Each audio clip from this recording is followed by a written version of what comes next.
Well, good afternoon. My name is Jeff Johnson. I serve on the English faculty here, and I can't thank you enough for coming to this poetry reading by Vijay Seshadri. I have a little introduction in my pretentious little binder, and before that, just some business notes. Be sure to quiet down your mobiles, your phones, that would be great. Vijay is going to read for 45 minutes or so, and after that, he'll be happy to meet you and sign books, shake your hand, and that's out in the lobby out there. And we'll be back in here at 1:30 for a craft talk. Vijay's just going to grab the mic and just talk about whatever he feels like. And you're welcome back for that too. When you came in to the theater here, you were given little survey cards. It would be great if you could fill those out. Grant boards like to know how people are enjoying our events. And, no pressure on that, BJ. No pressure. Anyway, necessity dictates that introductions for writers at literary events be brief. To ensure that, I'll simply offer some words of gratitude and two little secrets. It's important to thank you all for coming today as we celebrate the 5th year of the reading series we call Verse Like Water. From my heart, I thank the college, Five Wings Arts Council, Minnesota Public Radio, and donors who wish to remain anonymous. I'm grateful that Vijay joyfully assented to come all the way from Brooklyn, New York to be with us, and I feel lucky to have had the opportunity last evening to thank him for writing a poem called The Disappearances 15 Septembers ago, when all our hearts were broken to smithereens over the historic events of 9/11. That poem, evidence enough for me that he deserved the Pulitzer Prize for Literature, was equipment that helped me live on, as it offered beauty and hope to defend us from the precipice we seemed to be approaching, at least at the time. The first tiny secret I want to offer you all is one I've learned across my years of poet hosting. Our most famous and celebrated writers are more or less regular people, just like us. The poets of Verse Like Water reveal this in Garden Variety Human Desires.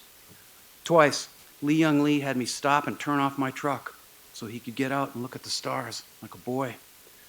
Marie Howe's parlor game was to imagine the strangers she encountered as characters in Genesis, and she and I played it for 2 days. Famous Billy Collins, he just wanted a cold beer, and then another.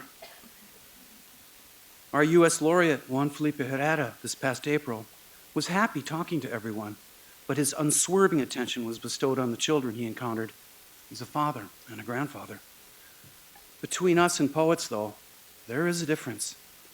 They are paying attention in a way we aren't quite, and then they use language to dream poems into being, projections that reflect the imagination of the creator, perhaps to remind us we are all projections, reflecting you-know-who.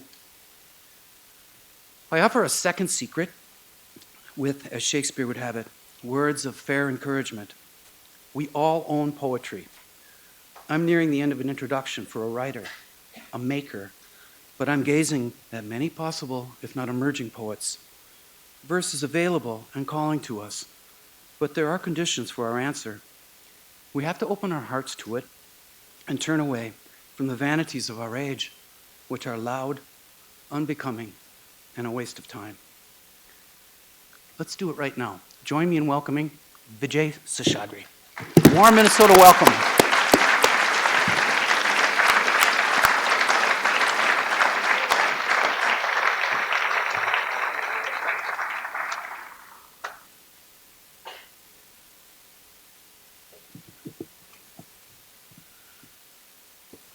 Thank you very much, Jeff. It was a great introduction. And thank you all for being here. It's really, I'm going to disappoint Jeff. I think I've been sort of disappointing him all the time. I've been with him in the past.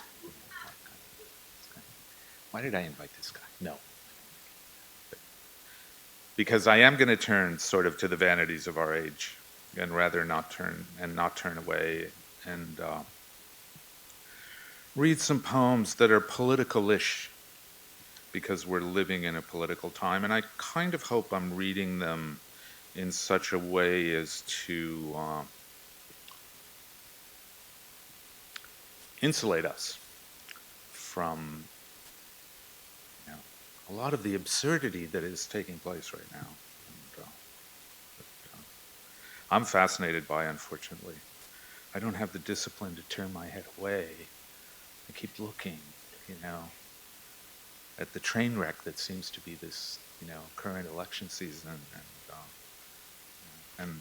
But I wanted to start with a new poem that really is a celebration of what I think is kind of fantastic about this country. And what I, as an immigrant,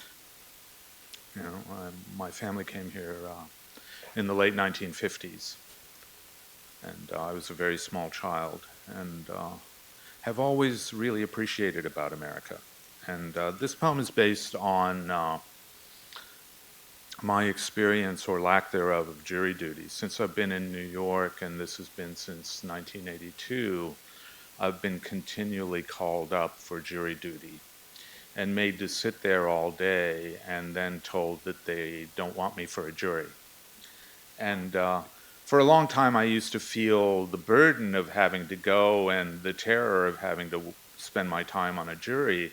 But increasingly, as I got rejected, I started feeling something different. I started feeling like, well, why are they rejecting me? I mean, I would be as good a juror as anyone else. And I initially thought, well, maybe it's racial, right? Maybe it's because I'm an Indian that they're rejecting me.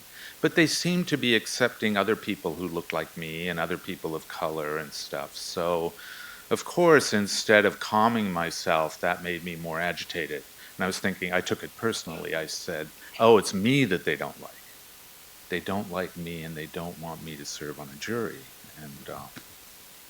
And then finally, the last time it happened, and it happened very recently, I wrote this poem.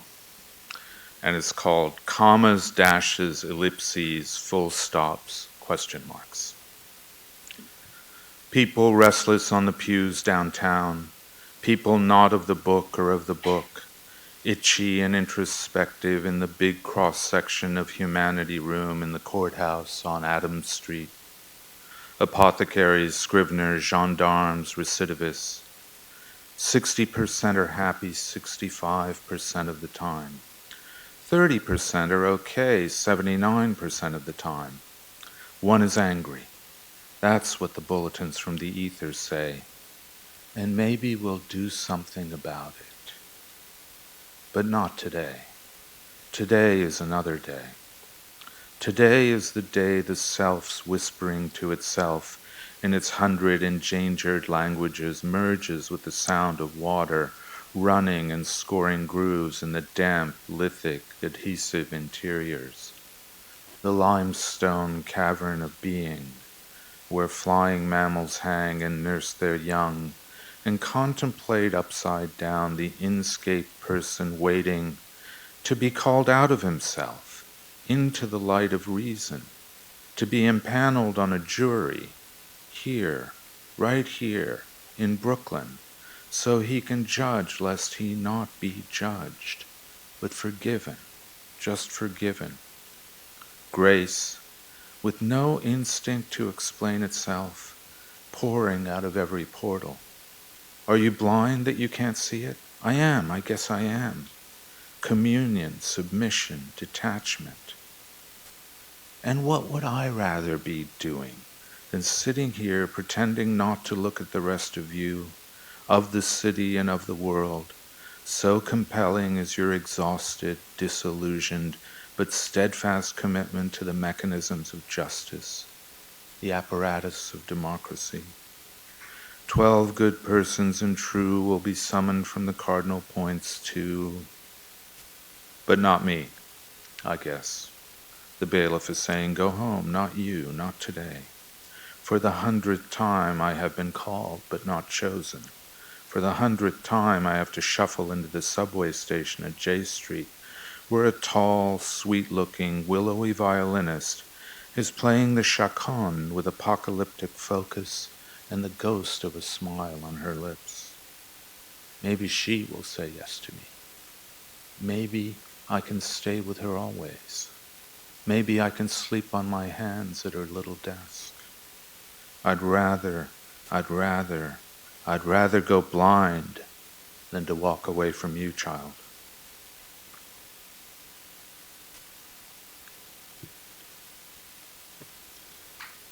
This next poem is also political-ish.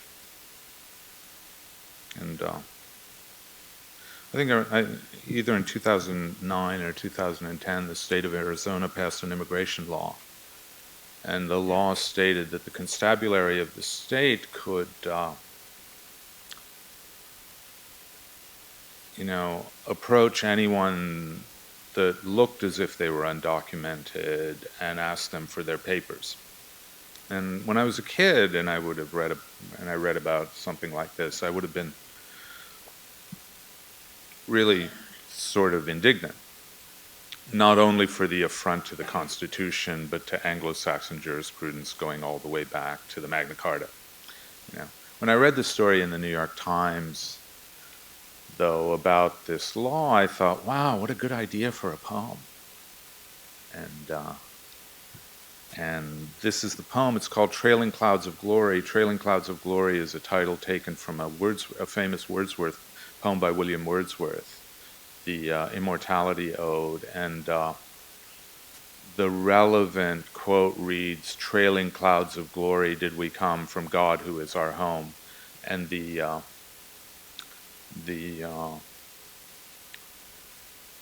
gist of that poem has to do with immigration of another sort, the immigration of the soul into the body, and the subsequent entrapment of the soul by materiality and the loss of its kind of connection to the divine.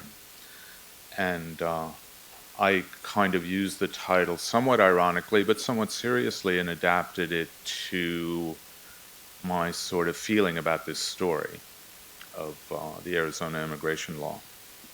And also it has a reference, I guess there are a lot of high school students here, and I should make this clear, it has a reference to Richard Burton. Do you guys all know who Richard Burton is? Richard Burton was married to a beautiful actress named Elizabeth Taylor, and he was a great actor. And they were the Jay-Z and the Beyonce of their time, Or, in reference to recent events, they were the, Brad Pitt and Angelina Jolie of their time.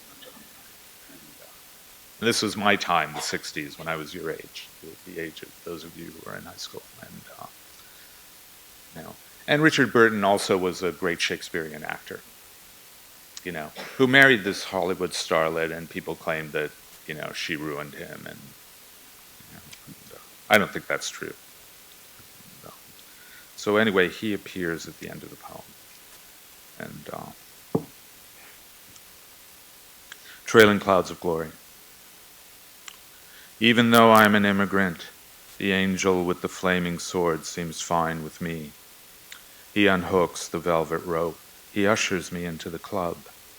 Some activity in the mosh pit, a banquet here, a panhandler there, a gray curtain drawn down over the infinitely curving lunette. Jupiter in its crescent phase, huge, a vista of a waterfall with a rainbow in the spray, a few desultory orgies, a billboard of the snub-nosed electric car of the future. The inside is exactly the same as the outside, down to the MC and the yellow spats. So why the angel with the flaming sword, bringing in the sheep and waving away the goats, and the men with the binoculars, elbows resting on the roll bars of jeeps, peering into the desert? There is a border, but it is not fixed. It wavers, it shimmies, it rises and plunges into the unimaginable seventh dimension before erupting in a field of Dakota corn. On the F train to Manhattan yesterday, I sat across from a family threesome Guatemalan by the look of them. Delicate and archaic and Mayan, and obviously undocumented to the bone. They didn't seem anxious. The mother was laughing and squabbling with the daughter over a knockoff smartphone on which they were playing a video game together. The boy, maybe 3, disdain their ruckus. I recognize the scowl on his face, the retrospective, maskless rage of inception. He looked just like my son when my son came out of his mother after 30 hours of labor. The head squashed, the lips swollen, the skin empurpled and hideous with blood and afterbirth. Out of the inflamed tunnel and into the cold room of harsh sounds. He looked right at me with his bleared eyes. He had a voice like Richard Burton's. He had an impressive command of the major English texts.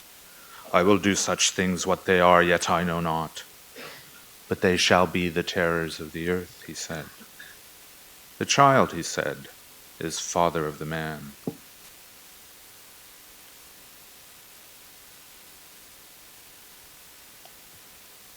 This one is called Surveillance Report. It's about our surveillance culture. Subjectively understood by a psyche who imagines himself under surveillance. The omnidirectional mic and the video camera, both tiny, hidden in the bonsai cypress, are picking up my sunrise self-help talk show. In the makeshift kitchen studio, in a bathrobe and bunny slippers. First, the opening monologue. Then the body banters with the mind. Then cue up the callers. Caller X is unhappy with the latest dream interpretation. Caller X is cut off with a flick of the wrist. Caller Y wants to share that my fearless candor has given her permission to become utterly transparent herself. Thank you, Caller Y. Your inner light can be seen from here. Night visiting revenants, clerks of the underworld, gnawing the half-buried roots of being, spirits of the burning trees, kiss me goodbye.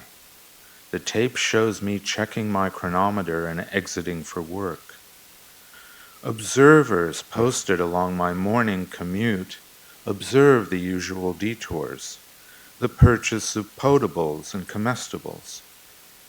Flash forward the digital feed.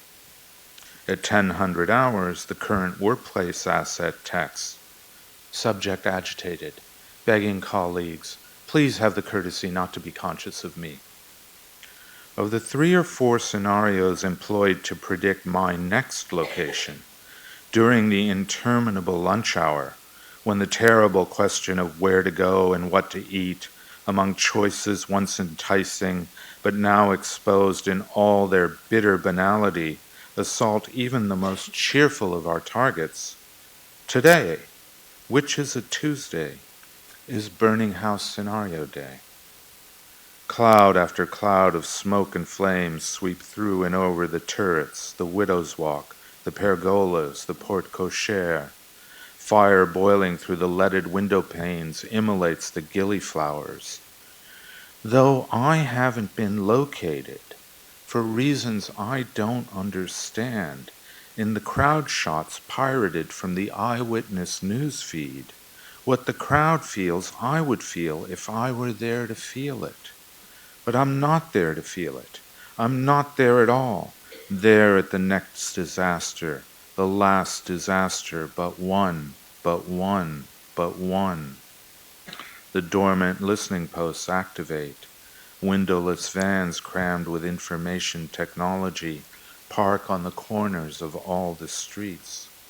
Oh, the wailing in the control room, the recriminations, the pointing of fingers, the blame game, the pleas of the pragmatic to move forward, not backward, and solve this problem, find me, and put me back on the grid. Where will I be scanned for first? Maybe I'm in the trashed, padlocked public restroom in the park. The pipes are hissing. The concrete floor is littered with syringes and treacherous with pools of chill and fetid standing water. The mirrors are shattered, and the sinks and urinals are shattered. This is the restroom nobody ever visits. In the park abandoned by humankind. The dead zone where the transducer and the infrared lens quail. Where all the signals ricochet. Or, alternatively, I could be on a beach somewhere.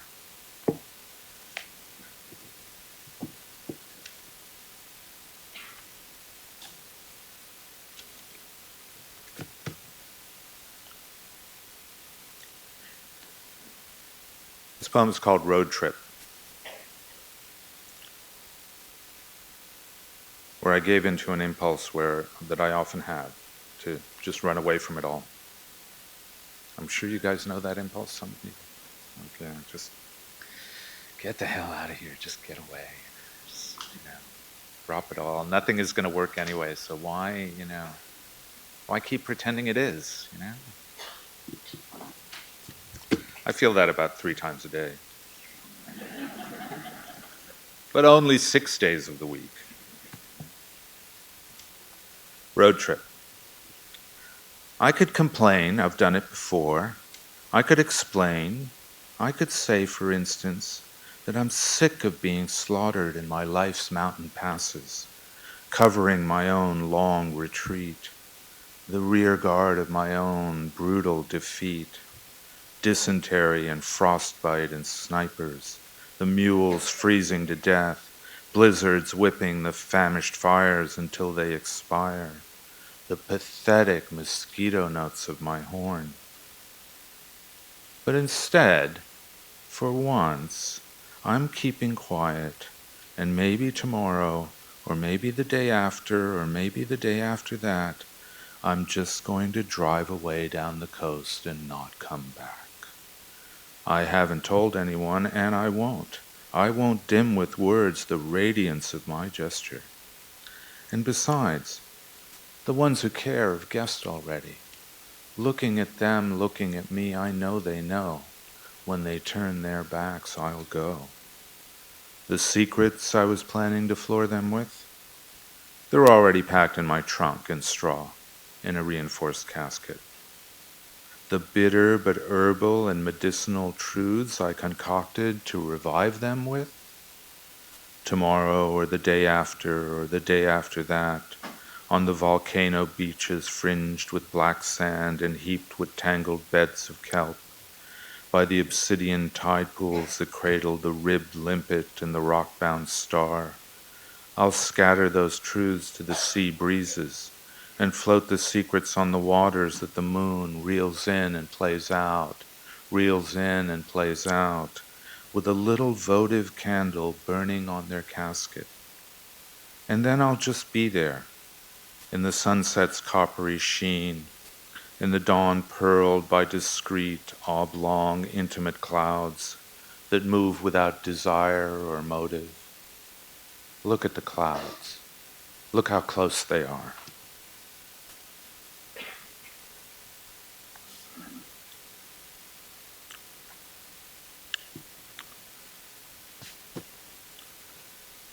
I'm going to read a couple of poems to my parents now.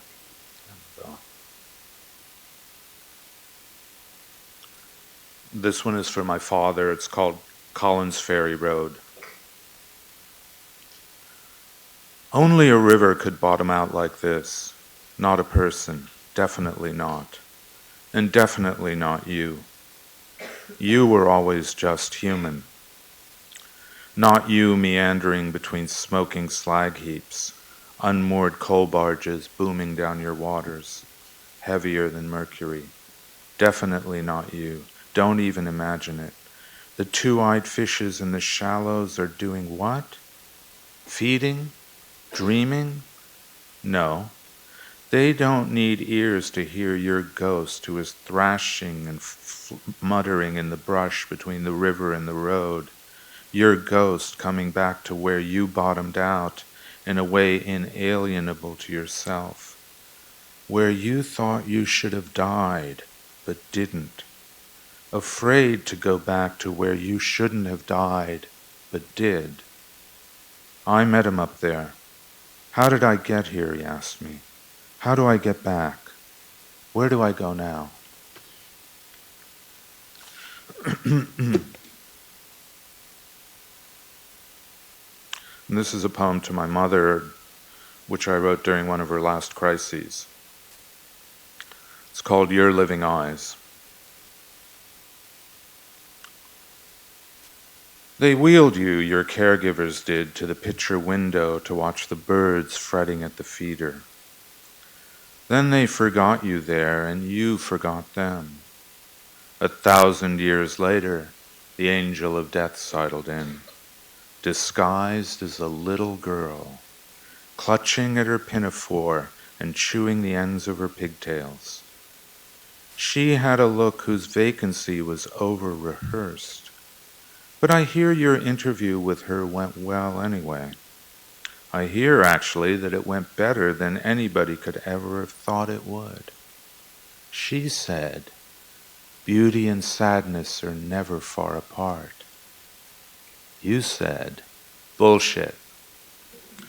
She said, some birds are real, some are invisible, but which are which? You said, back off, bitch. She stared out the window. Her eyes narrowed, but they didn't touch. What was she seeing? What was she saying to herself? Do I know, or do I care? Enough with these impassive forces, this one or that other one, the one who gave you life, you who gave me life. The yellow of the finches is as molten as ever, splashing on the holly bushes. The moon, pale white inside the pale blue morning, dropping its panicles of glass on the bright grass, is climbing down. But the sun is climbing up. The world your eyes see is the world as it really is. And you and I are going to live in it forever. And we will hitchhike to the painted hills together and hop a freight back home.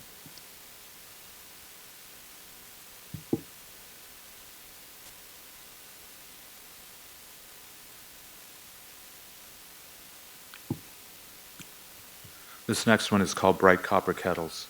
Does everyone recognize the title? A lot of you don't, right? It's from The Sound of Music. There's a song, I can't tell you the title of the song because it's important to the way the poem works itself out. But the song, you might remember, goes, raindrops on roses and whiskers on kittens, bright copper kettles and warm woolen mittens. Yeah. And Julie Andrews in The Sound of Music does a wonderful thing with the song. But, the idea came to me from John Coltrane's cover of it. Where he takes this kind of standard American show tune and breaks it up in all sorts of ways. And John Coltrane was a great kind of, for those of you who don't know, jazz tenor and soprano saxophonist of the avant-garde era of jazz, late 50s, the early 60s. Bright Copper Kettles. Dead friends coming back to life, dead family, speaking languages living and dead, their minds retentive, their 5 senses intact, their footprints like a butterfly's, mercy shining from their comprehensive faces. This is one of my favorite things. I like it so much I sleep all the time. Moon by day and sun by night find me dispersed deep in the dreams where they appear. In fields of goldenrod, in the city of 5 pyramids, before the empress with the melting face, under the towering plane tree, they just show up.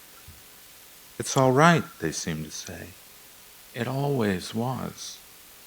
They are diffident and polite. Who knew the dead were so polite? They don't want to scare me. Their heads don't spin like weather vanes. They don't want to steal my body and possess the earth and wreak vengeance. They're dead, you understand. They don't exist. And besides, why would they care? They're subatomic, horizontal. Think about it.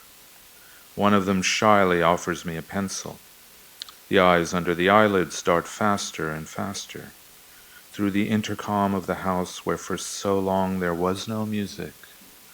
The Right Reverend Al Green is singing, I could never see tomorrow. I was never told about the sorrow.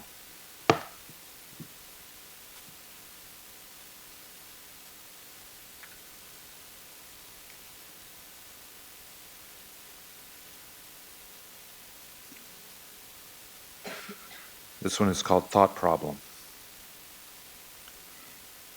How strange would it be if you met yourself on the street? How strange if you liked yourself, took yourself in your arms, married your own self, propagated by techniques known only to you, and then populated the world. Replicas of you are everywhere. Some are Arabs, some are Jews, some live in yurts. It is an abomination, but better that your sweet and scrupulously neat self emerges at many points on the earth to watch the horn moon rise than all those dolts out there turning into pillars of salt wherever we look. If we have to have people, let them be you, spritzing your geraniums, driving yourself to the haberdashery, killing your supper with a blowgun. Yes, only in the forest do you feel at peace, up in the branches and down in the terrific gorges. But you've seen through everything else. You've fled in terror across the frozen lake. You found yourself in the sand, the palace, the prison, the dockside stews. And long ago, on this same planet, you came home to an empty house, poured a scotch and soda, and sat in a recliner in the unlit rumpus room, puzzled at what became of you.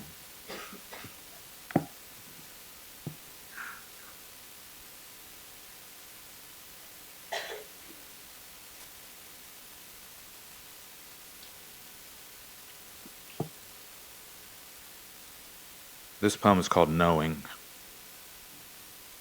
as in Knowing. Knowing. Not just because of my cold, cold heart, pumping absolute zero in the glacial void, do I not know anyone truly, but also because of them, because of something unknowable in them. Maybe it's better this way. Know one person truly, and you know what they know about those they truly know, and what the truly known know about the people they know.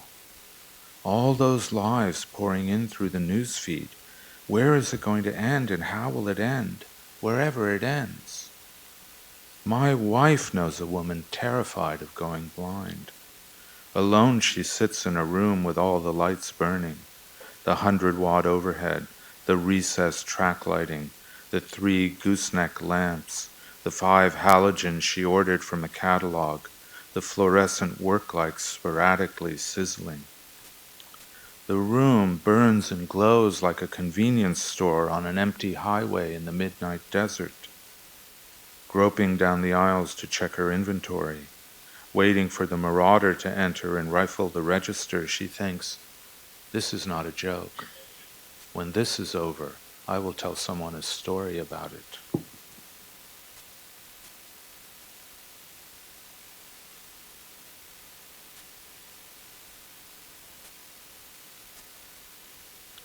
There's a dream in American poetry about writing the poem of the moment. And it's based upon a fairly profound understanding of life, which is that all that's real is the present moment, right? The past is not real, the future doesn't exist. That we live in moments and we live in structures of times that are defined by moments. And very much in sort of the high water mark of the poetry era in which we are living, there was a great impulse to write the poem of the moment. A poet like Frank O'Hara or like James Schuyler, who were poets of the New York school, who Frank O'Hara died tragically in the 60s. James Schuyler lived until the 1990s. But, they would write a poem. They would go out to have lunch with someone, and then they would come home and they would write a poem about, having lunch with that person. And the poems were winning, and they were ephemeral too. And an underlying notion of this attitude towards poetry is the poetry itself is somewhat ephemeral. It's and the meaning itself is somewhat ephemeral. It keeps coming back, but it also keeps passing all the time. And we're only grasping moments that are real, like this moment. I mean, you're all sitting there and you're having a momentary experience, right? And in order to sort of bring people back to the reality of the moment was the desire to bring people back to the reality of the moment was the task of these poets. And I've always admired the tradition, but I never really embraced the aesthetic impulse. But one day I decided I was going to get up and write a poem of the moment. And the poem is, understandably called This Morning. First I had 3 apocalyptic visions, each more terrible than the last. The graves open and the sea rises to kill us all. Then the doorbell rang and I went downstairs and signed for 2 packages. One just an envelope, but the other long and bulky, difficult to manage, both for my neighbor Gus. "You're never not at home," the FedEx guy said appreciatively. It's true. I don't shave or even wash. I keep the air conditioners roaring. Though it's summer, one of the beautiful red and conifer green Bayside fuel oil trucks that bed down in the depot by the canal was refreshing the subsurface tanks with black drafts wrung from the rock, blood of the rock, sucked up from the crevices. The driver looked unconcerned. Leaning slightly on each other, Frank and Louise stepped over his hose and walked by slowly, on the way to their cardiologist. I should confess that morning when I got up to write this poem, I sat down in front of my computer and nothing came. So the poem was written like all my other poems, and all that stuff is made up. It didn't happen that morning. In fact, that morning, I just crawled back into bed, defeated, and spent the rest of the morning sleeping. So.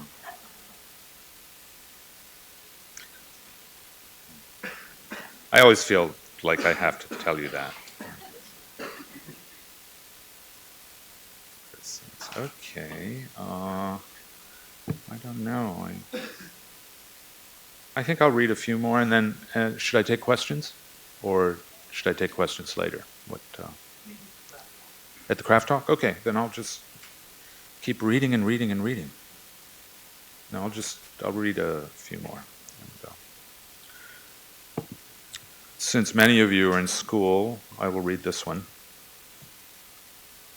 It's called A School Day in October.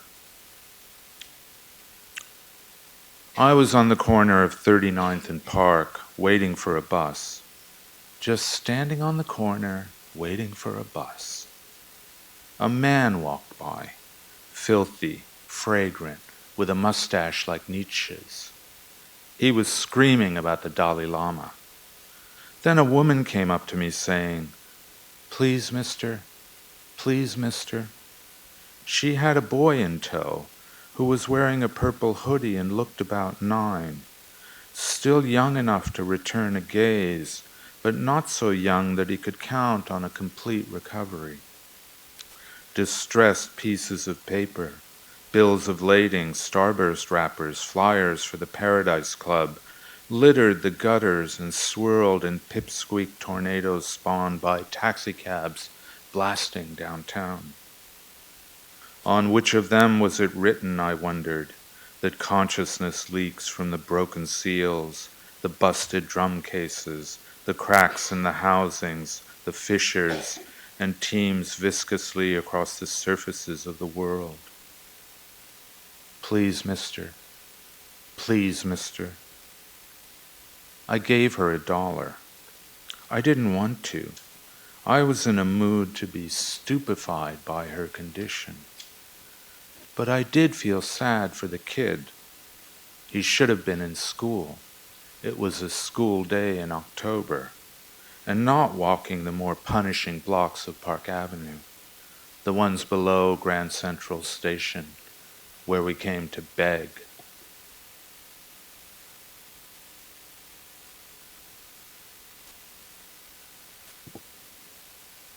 This one is called The Descent of Man.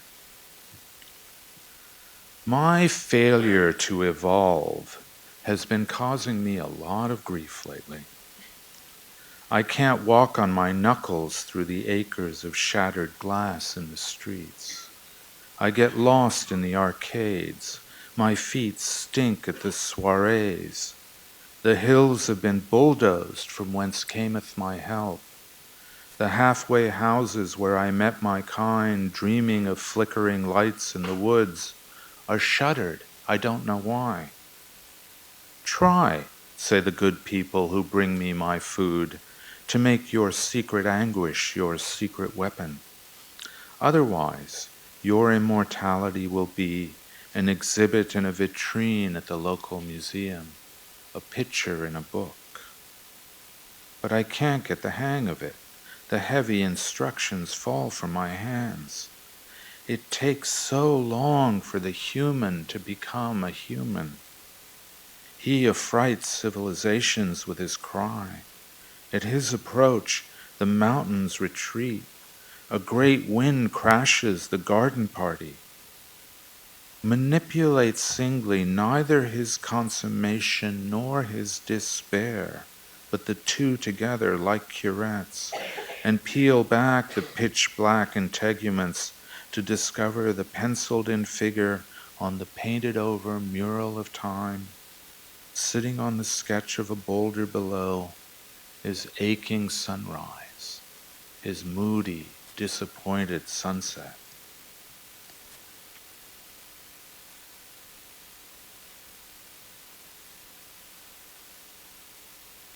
And,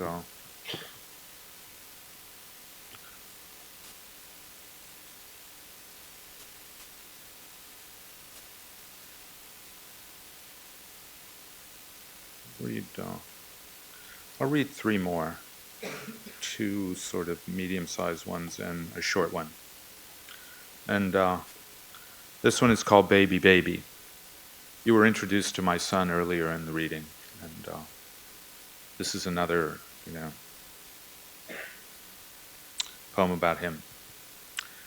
I always read it when he comes to my readings because it embarrasses him so much. It's like really great, So he no longer comes to my readings. No way, Dad, And he won't friend me on Facebook either. It's such an outrage, And then he's told all his friends not to friend me either, on pain of not being friends with him anymore. So they won't friend me. I send friend requests to them and they won't take them. It's very sad. Baby, baby. Choices have been made that I had nothing to do with. Mistakes have been made, and worse than that, death has been served tea and fresh figs. I was not present in that room at the table polished with citron oil. I did not take part in the extended discussion whereby the decision was refined, so don't point a finger at me someday. I was here by the crib, looking at you, chewing your toes, blowing raspberries, blowing little thought balloons with your labials, fricatives, glottal stops, and retroflexes, your mint-conditioned neurons firing. The language can't be understood, but the purpose is plain. I was here advising you that even though all the women want to stroke you and all the men want to be your pal, you should probably start developing your own resources. Popularity like that never lasts. I was saying how difficult it is to be courteous, loyal, thrifty, brave, cheerful, obedient, and wise separately, let alone all at once. I was pointing you far into the future, to the day you go down to the river and wade out knee-deep in the sacred element, and turn and see on the riverbank 7 luminous beings lined up and looking at you. To which of them will you put your question when you wade back? The Christians say the story of the universe is the story of a boy and his dad. They are absolutely right. I can see that now, waiting here for the smiles I'd kill for, watching you as you sleep curling your fist, which in a time I can barely recollect did not, or maybe did, exist.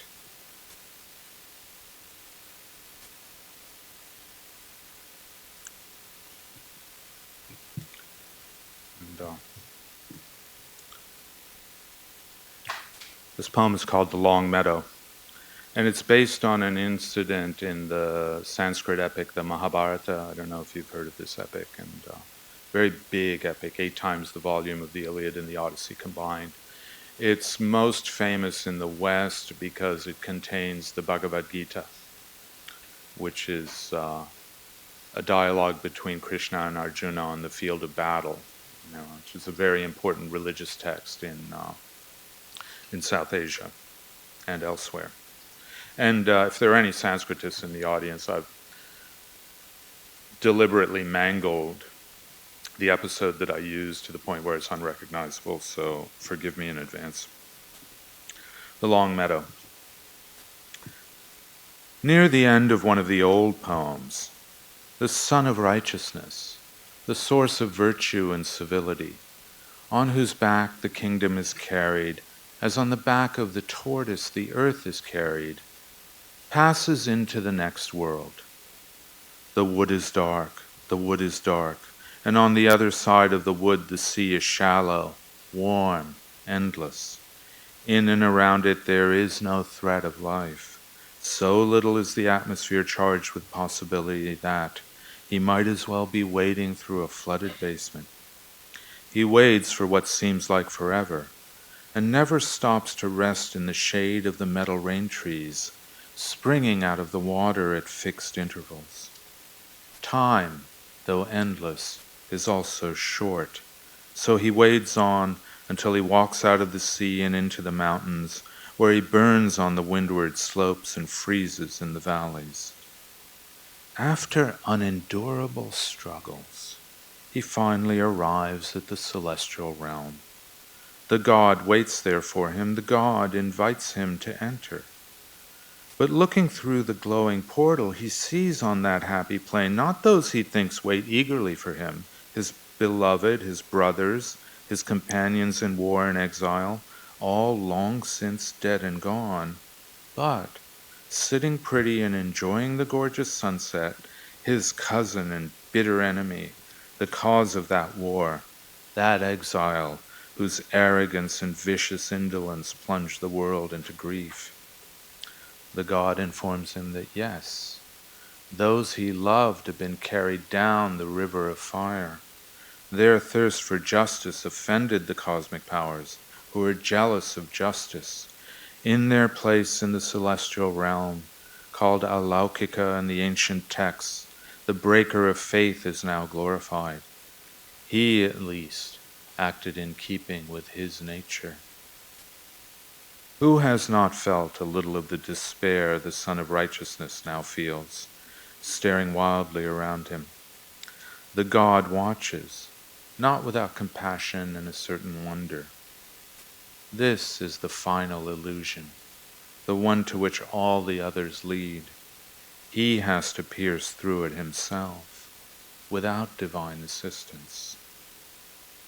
He will take a long time about it, with only his dog to keep him company.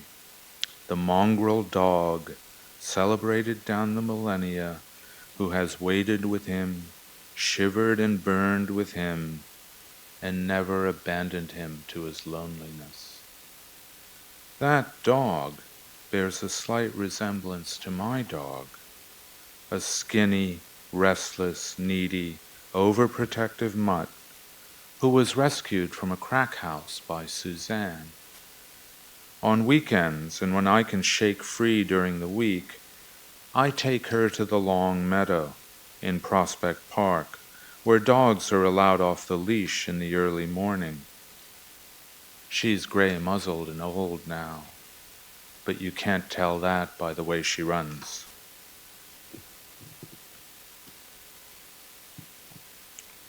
And this last one.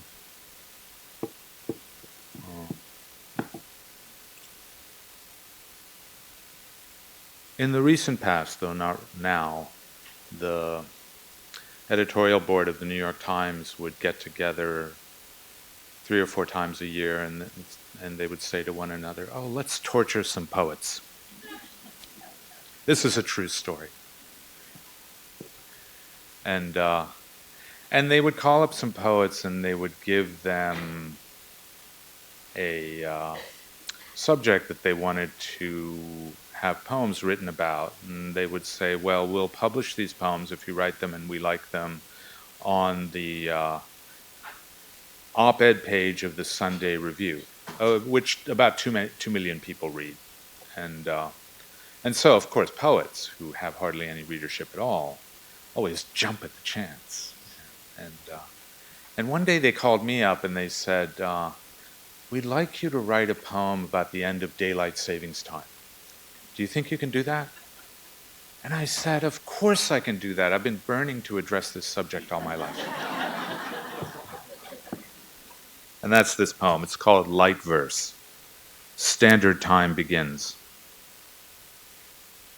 It's just 5, but it's light like 6. It's lighter than we think. Mind and day are out of sync. The dog is restless. The dog's owner is sleeping and dreaming of Elvis. The treetops should be dark purple, but they're pink. Here and now, the sun shakes off an hour. The sun assumes its precalendrical power. It is, though, only what we make it seem. Now in the dog owner's dream, the dog replaces Elvis and grows bigger than that big tower in Singapore and keeps on growing until he arrives at a size with which only the planets can empathize. He sprints down the ecliptic's plane, chased by his owner, Jane. That's not really her name. Who yells at him to come back and synchronize. Thank you.